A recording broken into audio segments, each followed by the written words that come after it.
Klay Thompson está de malas prontas para o Miami Heat. Ele chegou a um acordo de rescisão com o Dallas Mavericks, o que o transforma imediatamente em agente livre, depois de 2 temporadas em Dallas com a média de pouco menos de 13 pontos por jogo. O mais impressionante não é para onde ele está indo, é como chegou até lá. Há 2 semanas, o Dallas Mavericks afirmou publicamente que não estava negociando um buyout com Klay Thompson. Brad Siegel colocou isso no papel em 8 de agosto. Fontes confirmaram que não haviam conversas ativas. 3 dias atrás, Mark Stein informou que Dallas não havia se movido dessa posição desde meados de junho. E na sexta-feira, o buyout saiu. Klay Thompson está de saída para o Miami Heat e o Mavericks não recebeu absolutamente nada em troca de um jogador tetracampeão. Nenhuma escolha de segunda rodada, nem um jovem, nada. Então, em algum ponto dentro dos últimos 13 dias, alguma coisa quebrou. E quando você reconstrói essa linha do tempo, encontra um duelo de paciência que durou o verão inteiro entre um dos executivos mais espertos do basquete e a diretoria mais paciente da liga. Pat Riley venceu esse duelo sem abrir mão de um único jogador, uma única escolha de draft ou um único dólar que ele já não tivesse guardado. E isso é extremamente relevante, porque quando Giannis Antetokounmpo foi oficialmente negociado com o Miami Heat, ficou claro que a franquia tinha um problema sério de espaçamento ofensivo. Klay Thompson, coincidentemente, resolve exatamente esse problema. Até o fim desse vídeo você vai entender exatamente como o Miami conseguiu isso, se Klay Thompson realmente conserta a bagunça que o time fez do próprio elenco durante o verão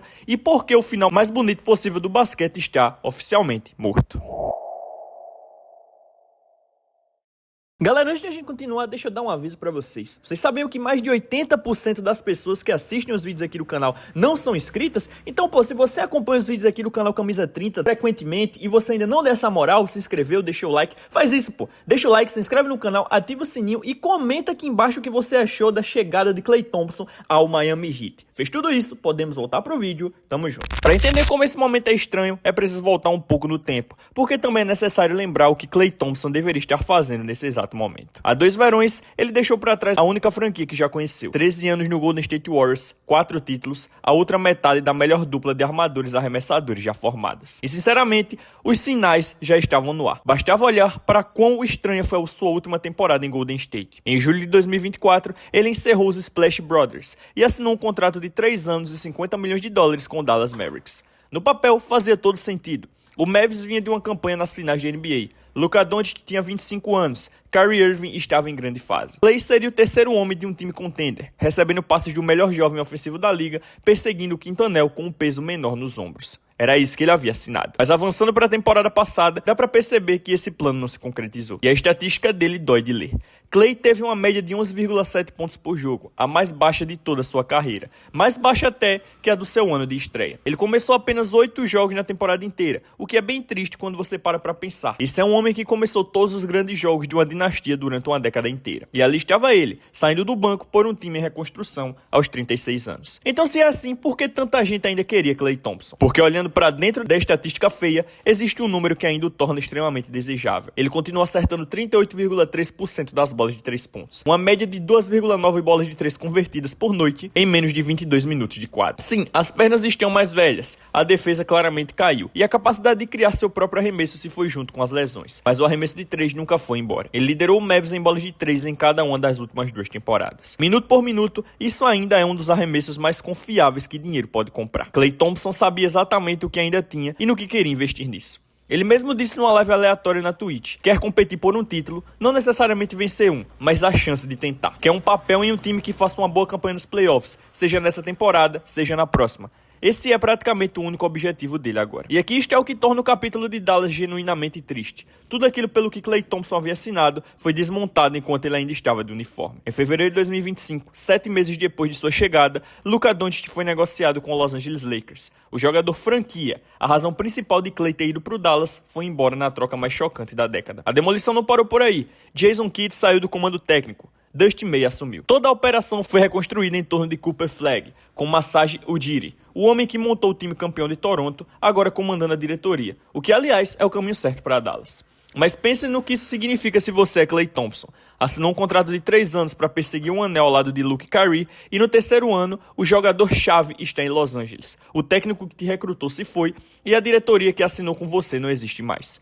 Todo mundo que vendeu esse plano a ele já deixou o prédio. Ele virou uma peça de 36 anos com currículo de campeão no time que está construindo para 2029. Então todo mundo já via esse divórcio vindo de longe. A briga era pelos termos. Segundo Brad Siegel, Dallas colocou Klay disponível em conversas de troca ainda no fim de maio. O pedido era simples, ele estava com um contrato expirando de 17,5 milhões de dólares, então nos deem alguma coisa, uma escolha de segunda rodada, um jogador jovem, qualquer coisa. Por 3 meses, a liga respondeu com silêncio. Siegel informou que havia times interessados, mas nenhuma negociação extensa de fato aconteceu. Pense no motivo. Por que algum time negociaria por Klay, mandando de volta 17 milhões em salários, equivalente por um arremessador de banco de 36 anos, se todos já vinham que, esperando, ele poderia se libertar por centavos? Por que pagar um preço cheio em julho por algo que você vai para liquidação em setembro? Dallas sabia disso também, e por isso cavou trincheira. Christian Clark do The Athletic informou que Klay ficaria feliz com o retorno para casa, em Los Angeles. É um garoto de LA, filho de Michael Thompson. Cresceu em volta daquela franquia.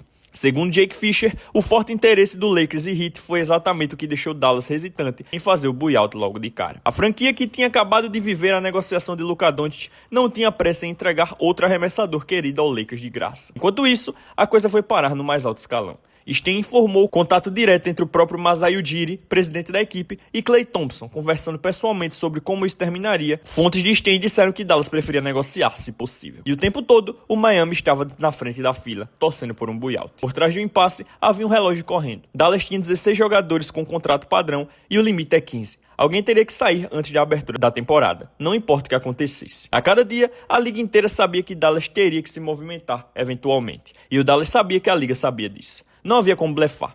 E há um detalhe que deixa a vantagem de Dallas ainda mais frágil.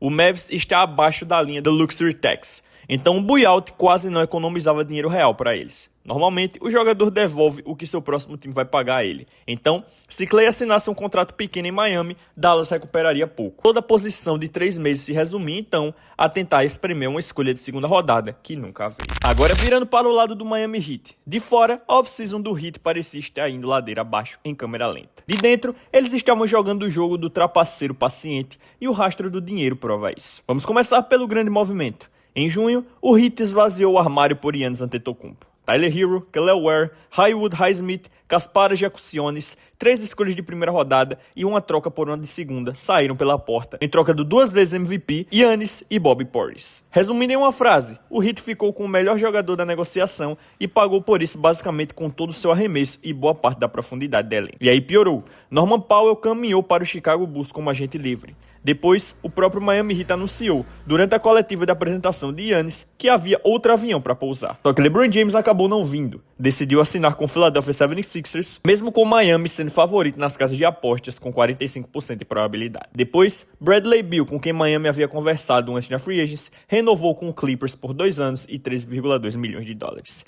E é aqui que a coisa para de parecer fracasso e começa a parecer plano. Reportagens indicaram que o Heat deliberadamente segurou o dinheiro que ainda tinha disponível, esperando para ver se Klay Thompson se libertaria.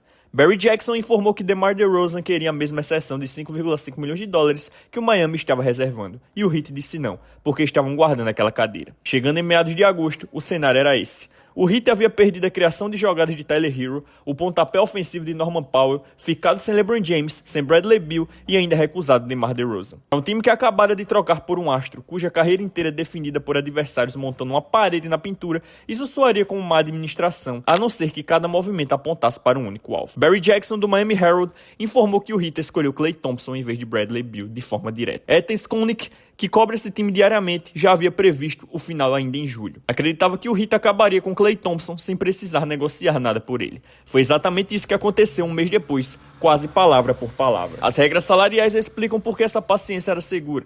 Klay Thompson ganhou 17,5 milhões de dólares nessa temporada, e pelo acordo coletivo, um jogador que passa por buyout ganhando acima do mid-level não pode assinar com nenhum time acima do primeiro apron salarial. Traduzindo, os contenders mais caros da liga estavam legalmente banidos dessa disputa antes mesmo dela começar. Segundo Bob Marks, o Miami estava 10,6 milhões de dólares abaixo do primeiro apron, com 3 vagas abertas. Metade do mercado nem podia entrar na disputa, e o Miami construiu esse espaço, vaga por vaga, o verão inteiro. Tim Hardaway Jr. assinou por 6,5 milhões do primeiro dia da Free Agency, deixando cerca de 5 milhões do mid-level intactos. Cada movimento do verão deixou a cadeira de Klay Thompson vazia, esperando por ele. Pat Riley já rodou exatamente essa jogada antes, e da última vez terminou com o arremesso mais famoso da história da franquia.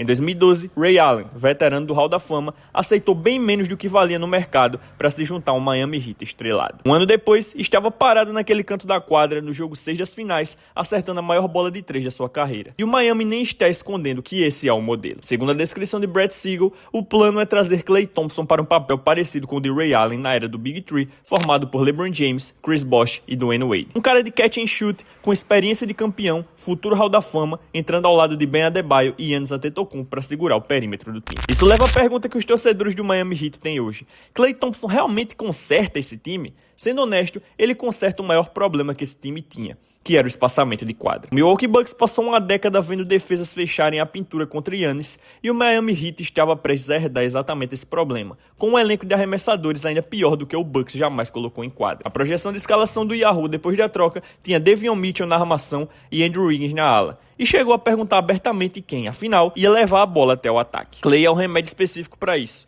Mesmo na pior temporada da carreira dele, acertou 38,3 de 3 em volume real.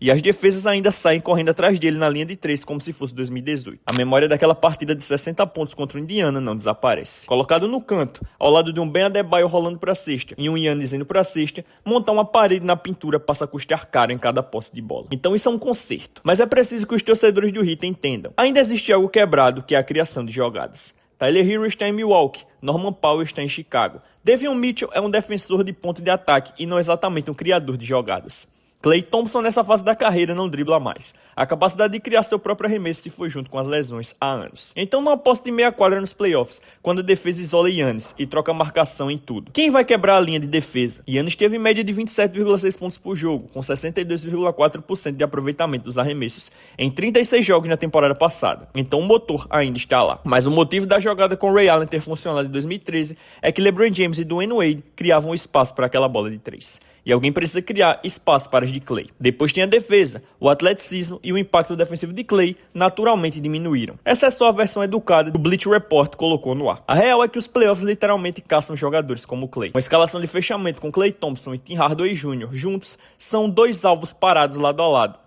E toda a identidade de Erik Spoelstra é construída em cima de nunca dar um alvo de graça ao ataque adversário. Ben Adebayo apaga muitos erros, Giannis apaga ainda mais, mas são 48 minutos de jogo. A conta da idade deveria preocupar um pouco. Giannis completa 32 anos em dezembro, Klay Thompson completa 37 em fevereiro, Bobby Portis tem 31.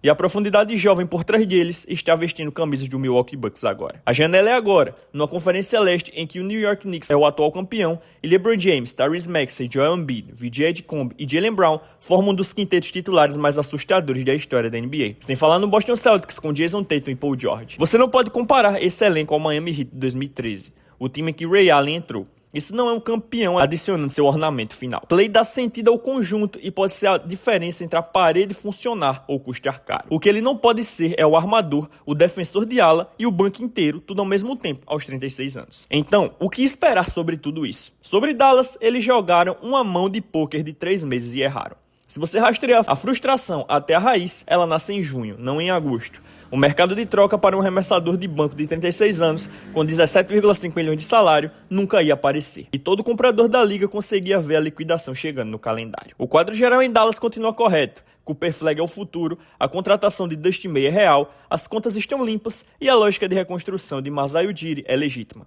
Mas nessa mão específica, Pat Riley intimidou o Mavs. Sobre Klay Thompson, ele escolheu a perseguição pelo anel em vez do final poético. Na minha visão, ele quer conquistar mais um título sobre Stephen Curry e Draymond Green, porque o final de conto de fadas estava ali, disponível. Fontes ligadas à equipe indicaram que o Golden State Warriors receberia Klay de volta de braços abertos, para encerrar a carreira ao lado de Curry e Draymond, se aposentando onde as faixas de campeão estão penduradas. Ele disse não a tudo isso, por uma chance de ficar parado num canto de quadra em junho e importar. E dá pra entender, a situação do Warriors hoje é bem triste. E o homem já assinou mais de 300 milhões de dólares em contratos. Dinheiro deixou de ser o ponto há muito tempo. Ele mesmo disse qual é o ponto agora, naquela live na Twitch. Não é nem um anel, é a chance de ir atrás de um anel. Sobre o Miami, acho que fizeram mais um movimento vencedor. Primeiro em junho, quando conseguiram o melhor jogador da negociação por Giannis Antetokounmpo. E de novo na sexta-feira, quando conseguiram exatamente o arremessador que faz aquela troca de junho funcionar de verdade, sem abrir mão de um único ativo. Enquanto metade dos contenders da liga assistia de fora, do outro lado do vidro do apron salarial. Se vencer o verão vai se transformar em vencer alguma coisa que realmente importa, depende de perguntas que Klay Thompson não pode responder sozinho.